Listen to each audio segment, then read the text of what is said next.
Dans cette vidéo, je vais vous parler un peu de l'origine de ma passion pour l'aquarelle. Euh, c'est vraiment l'occasion pour moi de vous en parler parce que aujourd'hui, c'est l'anniversaire de ma mère qui est décédée il y a 8 ans maintenant de la maladie de Charcot. Bon, pour ceux qui ne le savent pas, j'ai eu le Covid et j'ai été hospitalisée 3 semaines parce que j'avais plus de goût. Là, j'avais plus à boire ni, ni à manger.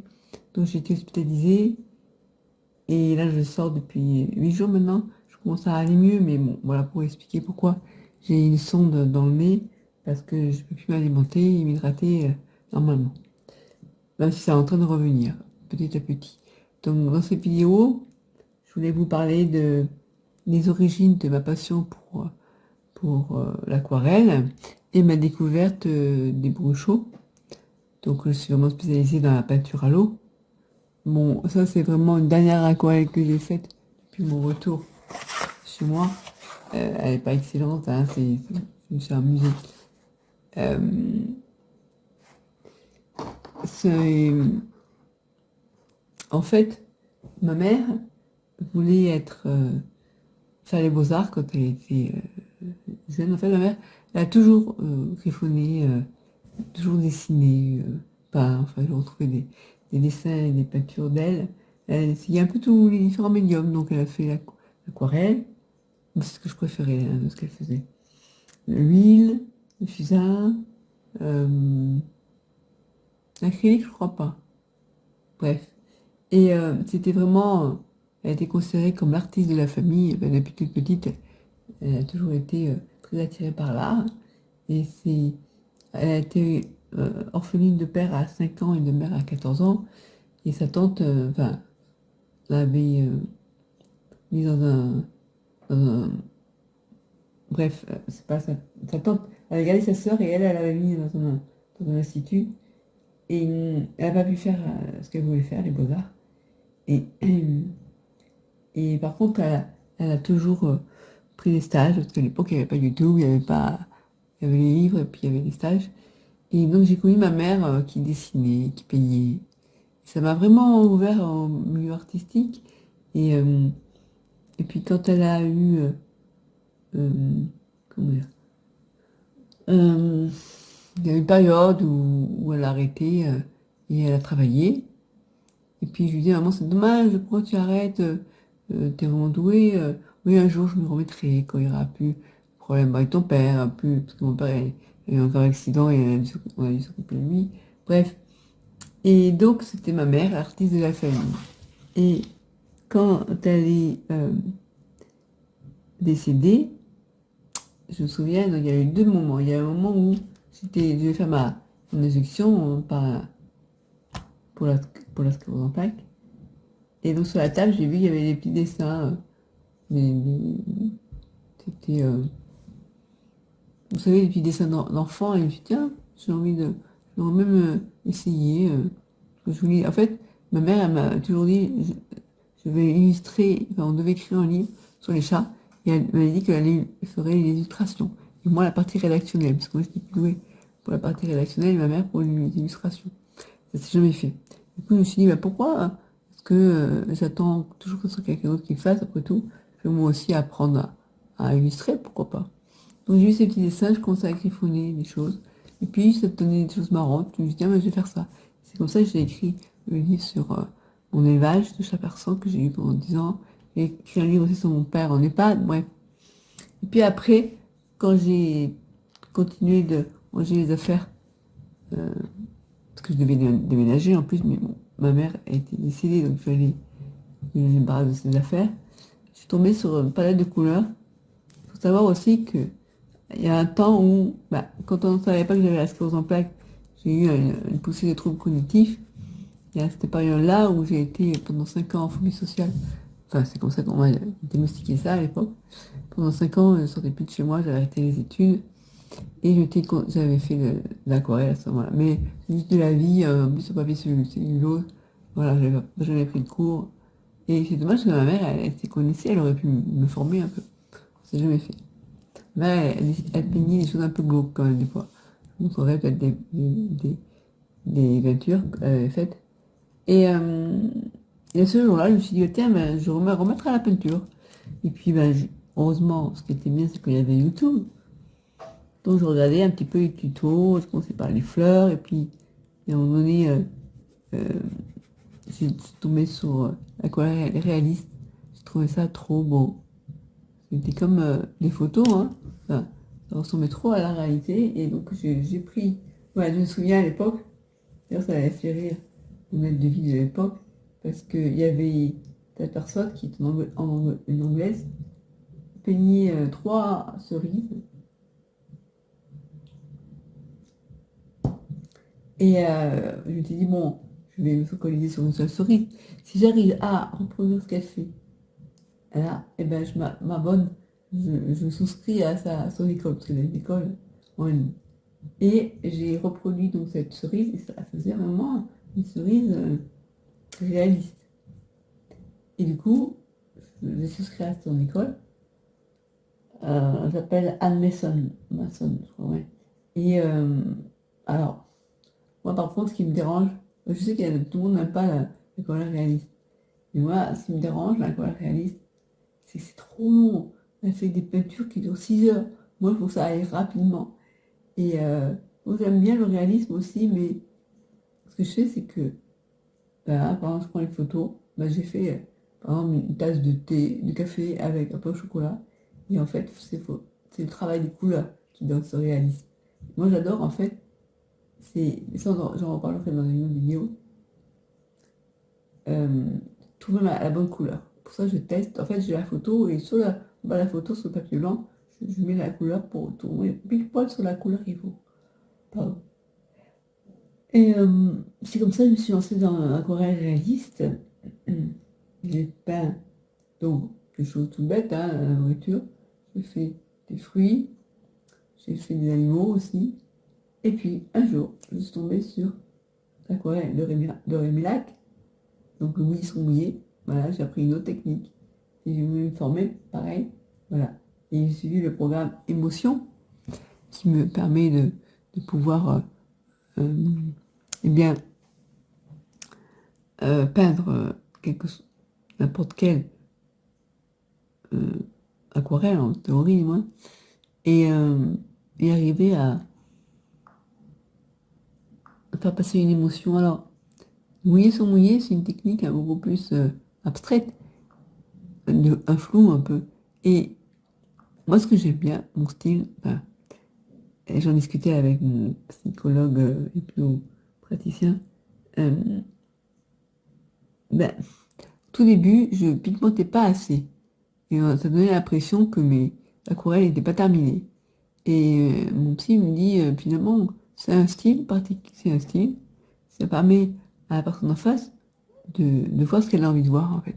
Vous laissez la personne euh, imaginer ce qu'elle veut, en fait.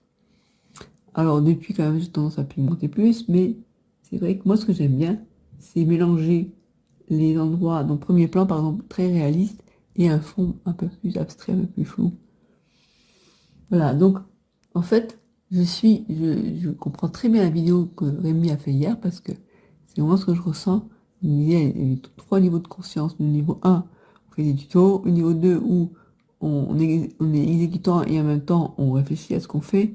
Sur la même partie où on devient artiste, on peint avec le cœur. Et il expliquait que la plupart du temps, les gens restent au niveau 1. Voilà, ils essaient de reproduire. Ça. En fait, ils préfèrent avoir une belle aquarelle qui sera la copie de ce qu'a fait une autre personne, qui me dit, voilà, tu fais ça, tu fais ça, tu fais ça. Moi, j'aime bien expérimenter l'aquarelle. Et aussi, comme ça, j'ai découvert les brochures. On en parlerai. Parce que, alors, bien sûr, les gens, ils disent, oui, non, mais on va gâcher le papier, parce qu'on expérimente, on ne sait pas ce qu'on fait. On va pas avoir forcément un résultat à la fin. Mais le résultat, c'est quoi? C'est que t'as appris. Par exemple, c'est comme ça que j'ai découvert les couleurs. Donc, en testant, telle couleur et telle couleur, ça fait ça, et puis je voyais, quoi. Et à force d'essayer, on s'améliore. Et finalement, je me disais, par rapport à la vidéo qu'a fait hier Rémi, il disait, bah oui, les gens, ils préfèrent suivre des tutos où on leur dit pas à pas ce qu'il faut faire, parce que la personne, elle a son expérience. Mais je dis, mais peut-être que la personne qui me dit, faut faire, faut manger telle couleur, et là, ça m'est déjà arrivé, ça. Bah, finalement, pour dessiner pour obtenir telle aquarelle, je préfère utiliser une autre couleur. Voilà. Donc j'expérimente, je prends les techniques des uns et des autres et je me l'approprie. Je la mets à mon goût. C'est un peu comme quelqu'un qui prend une chanson et qui va l'interpréter à sa manière, qui va y mettre sa patte. C'est ça, moi, ce que j'aime dans la peinture. C'est que je me l'approprie. Alors au début, bien sûr, il faut apprendre, on passe par différents stades, mais voilà. Après, qu'est-ce que je voulais dire? Oui, en fait, je devais faire un vernissage d'expo, puis quand je suis tombée malade, on ne peut plus le faire. Et donc j'ai une expo, là, j'ai des aquarelles qui sont dans une maison de retraite, et j'ai pas encore été... Ouais, c'était... Bah, ça va se faire, hein. Faut que j'appelle le directeur pour savoir quand est-ce que je pourrais venir, mais pour l'instant, je suis pas encore tout à fait remise. Voilà, donc voilà en fait l'aquarelle, comment j'ai découvert l'aquarelle. Et pour moi, ce que j'aime à l'aquarelle, c'est tout l'effet de transparence. Enfin, par rapport à la gouache, vous pouvez avoir à l'aquarelle transparence, jouer sur les glacis. Et les glacis, c'est différents lavis successifs qu'on peut faire à l'aquarelle.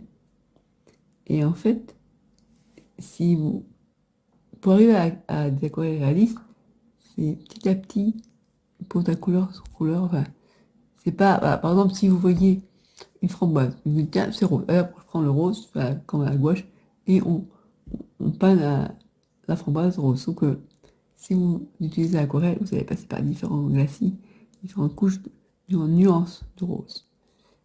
Et même peut-être à un certain endroit, laisser le blanc du papier pour rehausser donner la profondeur à votre fruit. Et en fait, c'est une technique très différente. Et ce que j'aime aussi, c'est la technique de pouring. On mélange avec de l'eau. En parlant d'eau, je vais aller m'hydrater parce que je commence à... Il faut que j'aille mettre une seringue d'eau dans ma sonde. Donc je vais vous mettre sur pause. Alors, ce que je voulais vous dire de plus, c'est que pour l'instant, je ne peux pas dire que je suis professionnelle, aquarelliste professionnelle, mais je l'aspire à. J'ai quand même déclaré une micro-entreprise pour permettre de toucher de l'argent si j'ai besoin, d'établir des factures par rapport à un business en ligne, parce que j'ai tout de suite compris que le salariat pour moi c'était pas du tout possible. Et puis mais là, maintenant que terminé les études je suis docteur en droit, et puis j'ai en fait trouvé ma voie, l'aquarelle, et les Rochaux, eh bien, j'ai envie de percer là-dedans. Et puis, ben, la vie a fait que là, ça fait 3 fois que j'expose. Les aquarelles sont plutôt appréciées. Et puis, j'aime bien, là, je commence à avoir mon style. On a un club aquarelle, des anciens membres des formations de Rémi. On s'appelle les Aquarbelles. Donc, on suit, ça fait depuis combien de temps maintenant? 2-3 ans. On progresse, on continue de progresser dans notre art.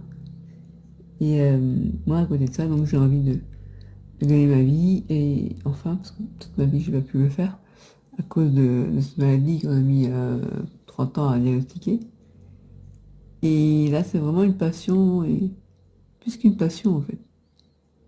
Il y a Rémi qui disait que ça m'avait révélé ma force créatrice. En fait, si j'avais pas d'instinct de survie, je serais déjà morte, hein. Et l'aquarelle, j'y ai pensé même quand j'étais à l'hôpital. C'est ce qui m'a tenu en vie, en fait, on va dire. Ce qui me donnait envie de me battre. Et j'ai envie de partager mes connaissances, mes émotions, mon ressenti, ma sensibilité par rapport à l'art. Et là, il y a mon psy qui me dit, bah, continuez dans l'EHPAD. Contactez les EHPAD pour continuer à exposer, faire des animations auprès des personnes âgées. Voilà.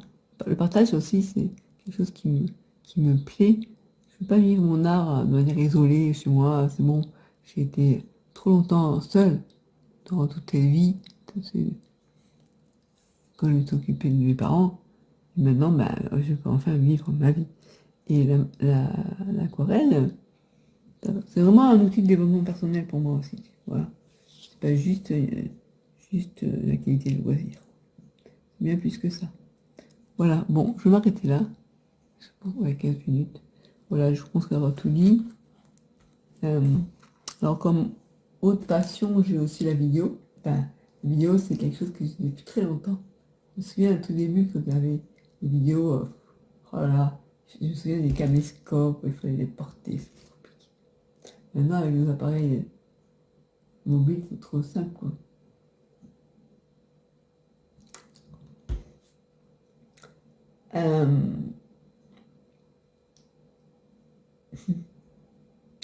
Bon, voilà.